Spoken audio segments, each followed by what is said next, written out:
G'day guys, Dave Lee coming at you once again, and welcome to another edition of Behind the Disney Classics. In this edition we'll be taking a look at the 51st animated feature from the Walt Disney Animation Classics canon. Based on the iconic literary works from British author A.A. Milne. It is the movie which was meant to revive a fledgling franchise and art form, but ended up marking the end of an era for the studio, as the final hand-drawn animated film from Walt Disney Animation. Released in 2011, it is Winnie the Pooh. In this series, we have previously discussed the downfall of traditional hand-drawn animation at the Walt Disney Studios in the early 2000s, following a number of lackluster and ill-received films, which were followed by the shuttering of the studio's traditional animation units by then CEO Michael Eisner. Additionally, we have covered Eisner's retirement from the studio following the abysmal reception of the company's first fully CGI feature, Chicken Little, in 2005, and his subsequent replacement with the company's former president and chief operating officer, Bob Iger. Under Iger's leadership, Disney acquired their frequent collaborator, Pixar, for $7.4 billion in early 2006, and subsequently appointed Ed Catmull as the president and John Lasseter as the chief creative officer of not only Pixar, but also Walt Disney Feature Animation, which Lasseter would soon rename Walt Disney Animation Studios. While the new guard of the Disney Studios would help wrap up production on two currently in-production CG animated films, Meet the Robinsons and Bolt, Iger and Lasseter began to put the wheels in motion to return the animation department to its original roots. Catmull would later write in his book Creativity Inc., one of the biggest decisions John and I made at Disney was actually to reverse a decision made in 2004 to shut down the studio's hand-drawn animation efforts. The rise of computer animation had convinced Disney's previous leaders that the era of hand-drawn animation was over. Watching it from afar, John and I thought this was tragic. We wanted Disney animation to return to what had made them great. Lasseter would also add in two separate interviews, the first thing we wanted to do when we came into the studio was we wanted to start production on hand-drawn animated films. I was determined to bring back hand-drawn animation because I felt it was such a heritage of the Disney studio and I love the art form. Not long after, Lasseter and Catmull announced that the studio would be releasing two brand new traditionally animated films, The Princess and the Frog and Winnie the Pooh, the first hand-drawn animations to be released from the studio in 5 years. While Princess and the Frog would aim to deliver a brand new Disney fairy tale to a new generation of audiences, Winnie the Pooh would return to the roots of classic Disney animation by presenting one of the studio's most beloved characters in his first proper theatrical outing since 1977's The Many Adventures of Winnie the Pooh. Yes, there had been multiple Pooh productions since then, including a number of TV series aimed at incredibly young audiences, and a run of 12 straight-to-home media and theatrical movies which were produced by Disney's offshore production house, Disney Toon Studios, known for their fast turnaround productions, resulting in cheaply produced features with subpar animation and storytelling.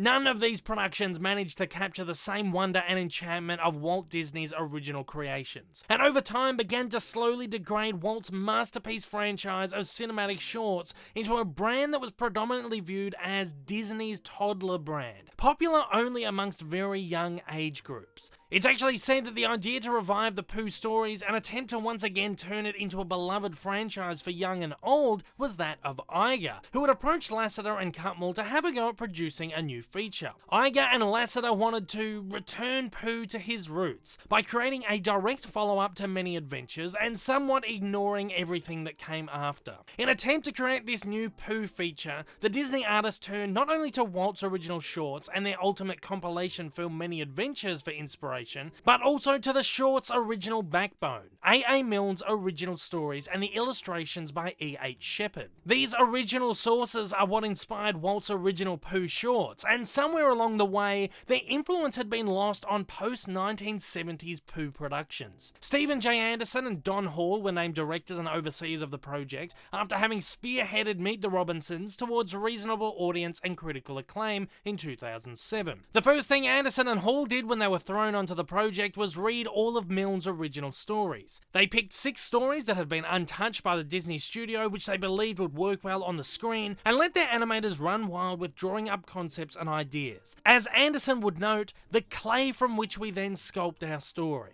Embracing Walt Disney's classic story development process, Anderson and Hall began work on Winnie the Pooh without a screenplay, instead developing the film's story through storyboards and concept art based on only 3 of the original 6 story ideas that they had plucked out. With the animators, they crafted the film sequences on idea boards, which would later be transcribed with added dialogue and then animated. Anderson and Hall would say that throughout the process, the animators infused the film with the charm, the heart, and the humour of Walt's original shorts, while also updating some of the humour in order to deliver broad audience material. However, the pair were adamant that they wanted to keep it classic and ageless. Part of this process didn't just involve delivering a story that was synonymous with Walt's early works, but a visual style that was too. The filmmakers employed the help of legendary Disney artist Bernie Mattinson, the longest-serving employee of the Walt Disney Company, to work on the film's concepts and operate as lead story artist and story supervisor. Mattinson began work at the Disney Studio in the mid-1950s and was one of the key animators on the studio's third Winnie the Pooh short,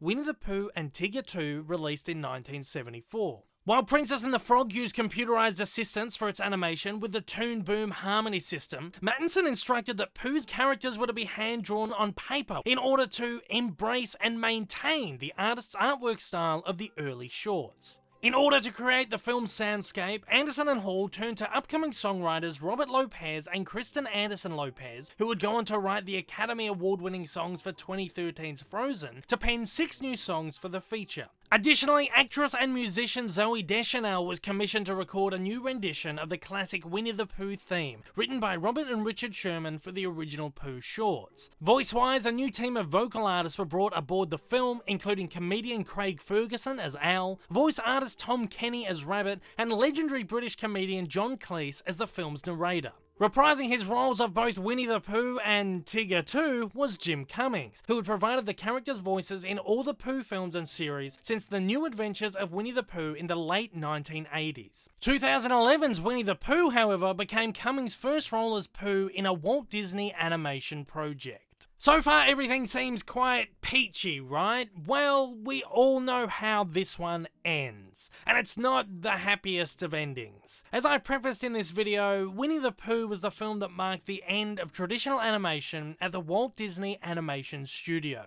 Winnie the Pooh certainly isn't a bad movie. In fact, although at only 63 minutes, it's an incredibly charming and wonderful feature that truly does capture the essence of Walt's original shorts and Milne's original works.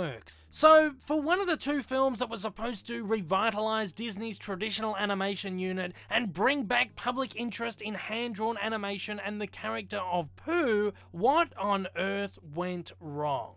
We need to understand here that Winnie the Pooh was released not only at a turning point of the studio administration, but also at a turning point of the studio creatively. With Disney and Pixar now merged as 2 divisions of the one company, Disney was going through somewhat of an identity crisis, shown in Iger, Lasseter and Cutmore's naivety in returning to traditional animation in the first place. 2 years prior to the opening of Pooh, Disney had released Princess and the Frog, the first of their 2 animated features, which opened to an incredibly poor box office taking of only $260 million worldwide. Sure, $260 million sounds pretty great to you and I, but compare that to the $810 million opening of The Lion King 15 years earlier, a taking of over $1 billion if inflated in 2009. Princess and the Frog was not the phenomenon Lasseter and co had expected it to be. He would later say, "I was stunned that Princess didn't do better. We dug into it and did a lot of research and focus groups. It was viewed as old-fashioned by the audience." With this outcome, it became incredibly clear that the studio would be in for a rough ride with Pooh. If a new Disney Princess feature could fail, how on earth would a new Winnie the Pooh feature fare? With the filmmakers knee-deep in Pooh, as it were, obviously they had to soldier on, finish the movie and give it a final release. When Winnie the Pooh was finally released in 2011, it was met with critical praise. However, audiences weren't incredibly receptive to the film. In fact, to say that audiences even bothered to see the film would be highly generous. It seemed like Winnie the Pooh kind of came and went with very little hurrah.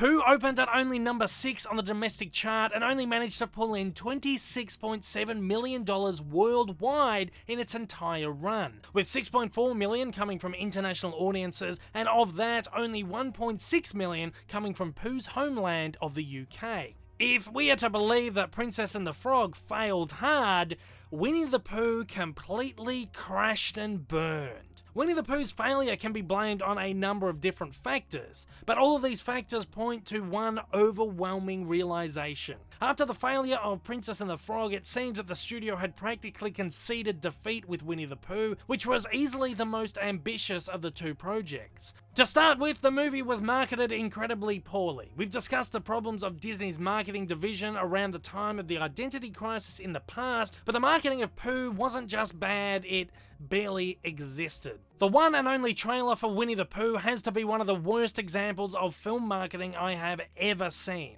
It is a trailer which looks like it was whacked together by the studio's work experience kid in an afternoon. A compilation of the film's best moments with a pop song running over the top and complemented by plain stock standard text on a plain background. There was absolutely nothing here to show potential audiences that this movie was any different to any of the dozen other Pooh features of the past 2 decades, which the studio originally wanted to desperately distance the film from. If Disney wanted to make sure Pooh was once again viewed as a relevant character who could be enjoyed by audiences of all ages and not just toddlers, this certainly was not the way to do it. The trailer for Pooh spoke loudly. For a movie that Disney were going to herald as the grand return to classic Walt Disney era animation and the return of a beloved character to our screens, Disney obviously no longer gave a bother about the movie at all. And instead of making an effort to help the movie find its audience, they were happy to let it just simply fail. 7 years later, compare this with how Christopher Robin, Disney's live-action Pooh adaptation, was marketed in 2018. A movie with an incredible marketing campaign, using the nostalgia of its audience as its hook, riding on the coattails of and capitalizing on the success of their previous live-action adaptations. This was a movie that audiences of all ages were super hyped about. Maybe receiving a release just outside of the age of social media, Winnie the Pooh just came a little too soon before its time. Let's also take a moment to consider the ridiculous fact that Disney chose to open this movie in the US on the exact same weekend as Warner Brothers released their 8th and final installment in the Harry Potter franchise, The Deathly Hallows Part 2. This was a movie which would go on to make $1.4 billion worldwide and at the time become the 3rd highest grossing movie of all time worldwide. The success of Deathly Hallows Part 2 was certainly no surprise, with 5 of the other Harry Potter features making their way into the top 10 highest grossing movies of all time at the times of their release. I think opening Winnie the Pooh against Harry Potter was not just a dumb or naive move for the studio. I have no doubt in my mind that Disney knew that Pooh would suffer an easy death at the hands of the Hallows. In my opinion, this was quite easily Disney's admission of defeat. But was this release date chosen because by this point Disney just didn't care when it was released, or was it chosen smartly in an effort to bury the film under one of the biggest movies of all time and downplay its failure? If it had opened and failed at any other time, the eyes of the whole world would have been directly on it. This way, barely anyone even knew it was there. At the end of this entire ordeal, Lasseter, Catmull and Iger decided once again to put an end to traditional animation once and for all. Catmull would write in his book, "I knew we had to rethink what we were doing. Reviving 2D while also championing 3D was confusing people within the studio. We fundamentally wanted to encourage to focus on the future. The issue with 2D was not the validity of the time-honored art form, but that Disney's directors needed and wanted to engage with the new. The truth was, Disney's directors respected the studio's heritage, but they wanted to build on it, and in order to do that, they had to be free to forge their own path. And as someone who loves and adores adores traditional animation and would love to see it survive, there's a real truth in Catmull's statements. Now is a different time than Walt's or even when I was a child. As film technology grows, audiences grow with it too. One day I do hope to see traditional animation make a comeback, but I just don't ever see that happening. If it does, our best bet is to see it in hybrid form, like the kind of animation that made the shorts Paperman and Feast so wonderful, and even Sony's Spider-Man animation Into the Spider-Verse. While Winnie the Pooh will be long remembered as the last traditionally animated film to come from Disney, it shouldn't be remembered as their worst, not in the slightest. Winnie the Pooh is such a fun little movie, full of adventure and wonder, and if nothing else, it's a time capsule of an era of uncertainty and change in the Disney company. A labour of love from passionate filmmakers with nothing but the best intentions at heart, forging a future and respecting the past. A turning point that would allow gorgeous animations like Tangled, Frozen and Moana to even exist. To allow computer animation to grow and continually surprise audiences. Winnie the Pooh is the last of its breed in the best possible way. And who else to close out an incredible era of the Disney company than Walt's favourite silly old bear? Thank you for joining me for another edition of Behind the Disney Classics. If you enjoyed this video, make sure to hit the like button down below, and if you'd like to join me for future installments, hit subscribe. While you're at it, don't forget to check out my past editions in the Behind the Disney Classics series. I hope I'll see you again soon, guys. Take care, and have a magical day.